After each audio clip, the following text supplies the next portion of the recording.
Frank Sinatra.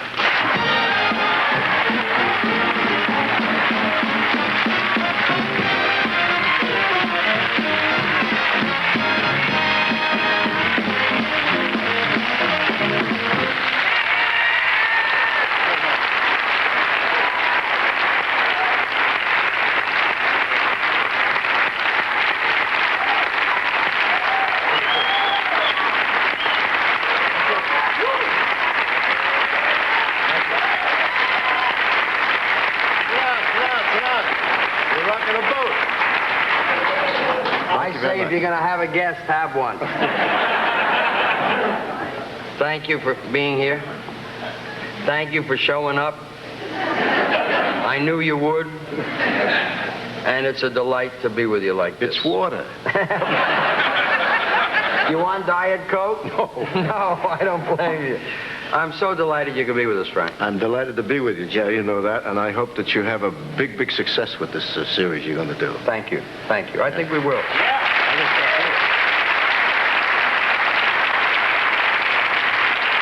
How can you miss with this crazy guy here with you?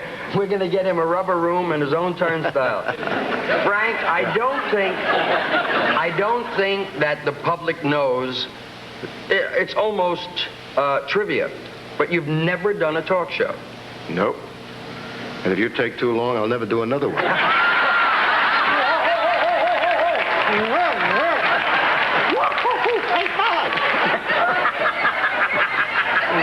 You got a rim shot going for you. But it's such a marvelous, wonderful thing, because I don't know that in all the years that we've been friends, and it goes back a long time, I don't know that people have ever had an opportunity to see you in this particular guise. And it's terrific for them. I really think so. Well, I've never done it. First of all, I haven't had enough time to do a lot of things I wanted to do if I wanted to do a talk show. Yeah. But, and secondly, I would feel stymied on a talk show. You know, with all of my knowledge about show business or whatever, I would probably be quite stymied. You know what I mean? I don't agree with that. Because we talk together, like in the dressing room, when we're on a plane, we're going to go and do a show, whatever. In all the years we've been together, you've never been stymied. And that's what these things are about. I think. Well, we don't have a big audience in the airplane or in the dressing room. The whole point. It's just you and me, you know, cozy like. True. That's true. I got to ask you a question because that's my role, okay? Sure. What do you think of today in our business in terms of young singers and young performers? Well, I think that the one point bothers me a great deal is the fact that the singers and performers, but primarily singers, because that's basically my business. And I feel that I'd like to see them get more places to where they can break in a little bit. You know, I notice from time, I read all of the music publications and newspapers about new groups that are coming along, new singers that are coming along. And suddenly, let's say that they do succeed quickly, and they do quickly. But there's no longevity. They disappear for some reason because they're coming into the business so quickly. But you see, and when you and I got into show business, and Charlie at the same time, we could work in clubs in different towns, small clubs, and get some experience. Not some, a lot of experience.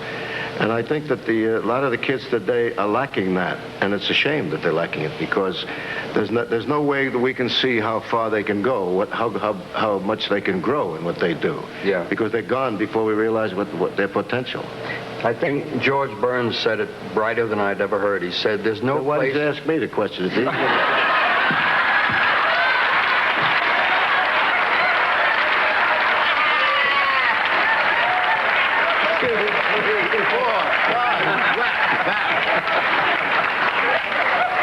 did George say about it? George, I never heard George say anything about that. George said kids have no place to be bad. Performers have nowhere to go to be bad, to be corrected, to be refined, to have somebody sit there and say, "Hey, do this as opposed to that." Well, that's essentially what I was talking about. Yeah, well, George has no brains. I never liked him. He's from another world. What did George say? You know, he's older than water, I think. George said, somebody said to him, what's it feel like being 87 years old? He says, I get up in the morning, I read the obit. If my name ain't there, I shave. We've got a lot of things to talk about, but we've got also commercials. We have announcements to be made by the networks. You're going to hang there with us for a few minutes? Perhaps. We may be back with a guest. Hard to tell. Hang in there. It'll only be a couple of minutes, and we'll be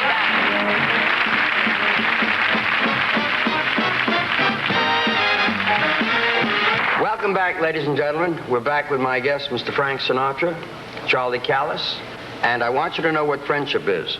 There are a variety of definitions of the word friendship, but I can best show you my interpretation of the word friendship by showing you something that I have in a scrapbook of mine that's dated March 1944.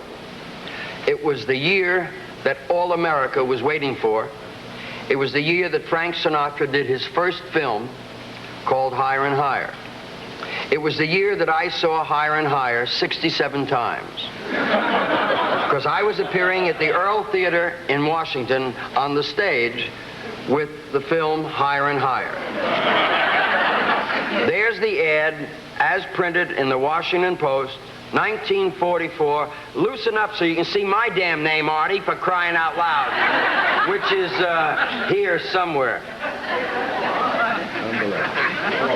Dave Apollon and the Filipino boys. And there I am. You see it? Filipino boys. Yeah. Now, on stage, Jerry Lewis's impression, a smart satire on Frank Sinatra, had the audience applauding loudly. I did the impression of Frank as Frank and I looked somewhat alike. We were both 107 pounds at the time. And I had the bow tie on, and I did All or Nothing at All, the recording that Frank made with Harry James. And if it wasn't for that, I was out of the business. If the guy with the needle didn't show up, I was out of show business. What does that feel like, seeing that after all these years? Terrible. Isn't that awful? I'm sorry I kept it. It's disastrous. Let me ask you about Pavarotti. I know you just did a super performance at Radio City Music Hall with him. Isn't he special? He's probably one of the greatest vocalists I've ever heard in my life. Not probably, maybe the greatest I've ever heard. And I must call him a vocalist because that essentially is what he does for a living. There are many other fine tenors in the world, we know that, but this man has... I've done a lot of... I spent a lot of time with him, I should say. And to watch him work is so effortless. I mean, absolutely effortless. And I'd like to tell you a story about a moment with Mr. Pavarotti. He came to see me one time. I was playing at Carnegie Hall. And at the intermission, he arrived at the intermission, and then we put him in his seat. And after the show, he came backstage, back in the dressing room. And I said to him, I thought to myself, I didn't know that well yet, but I figured I'd take a chance. I said, Maestro, I said, I would like to ask you a question. I said, I'm having a little trouble with closing out the ends of phrases in the sense of a diminuendo, which means that if you get a note, you know what I mean, Charlie? I want to be sure. And you want to let it go, yeah, fall away like that. I'll show you how. I'll show you how it's done. No, you don't have to.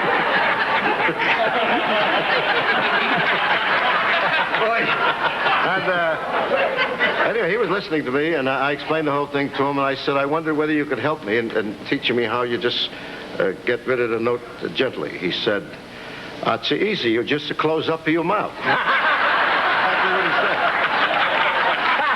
I fell right on the floor. You're just to close up your mouth. And here I was going to get a big dissertation about vocalizing, you know. One line, that's all. That's marvelous. I never did ask another question of this man. Let me tell you something that I have found in traveling around the country in the last 8 years, since '76. Probably the most curious question from the standpoint of the viewer has been when Frank did your telethon in '76. And he surprised you bringing Dean on the show. Were you indeed surprised. Now, you, Frank, know as well as I do that it was the most magnificently kept secret in show business. I think so, too. I really believe that. And if you look at the tape, you'll see your anticipation of what's happening, my shock at it happening, and yet the viewer, who we hope really acknowledges what we're doing, all believes that it happened as it did. Yeah, but you knew about it. Did I know about it? No, I can guarantee that. We hid him in a locker somewhere. He had just enough room to get his arm up like that.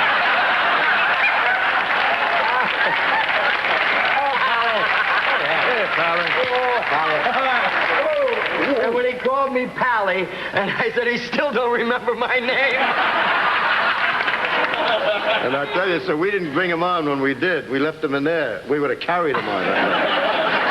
The one thing I remember distinctly catching your eye and thinking to myself, as I was embracing Dean, you were right over his shoulder. I'm thinking to myself, dear God, if Frank doesn't give me something to say, God, give me a line.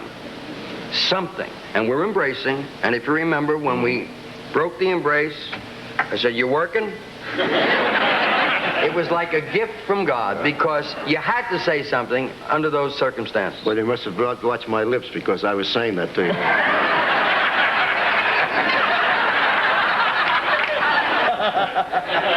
No, it was a very exciting moment that night, Jerry. Really, quite marvelous. It was very touching. It was marvelous for the country because I found that, not unlike your career, so many of us grew up together, working together, watching you. So many people grew up with Dean and I in a period where there was great freedom of thought and we didn't have the pressures of the world. We were able to look at performers and things they did and identify with them. It was a wonderful time in the 50s and the 60s. And we literally grew up with so many people that were obsessed with, how dare you break up? You're screwing up my life. True. It's true. And it's amazing how I'd heard it from many, many people at that time. You have people saying, what a shame, and why did they break up? I said, that's personal problems, whatever it might be. Exactly. I couldn't stand you anywhere, but...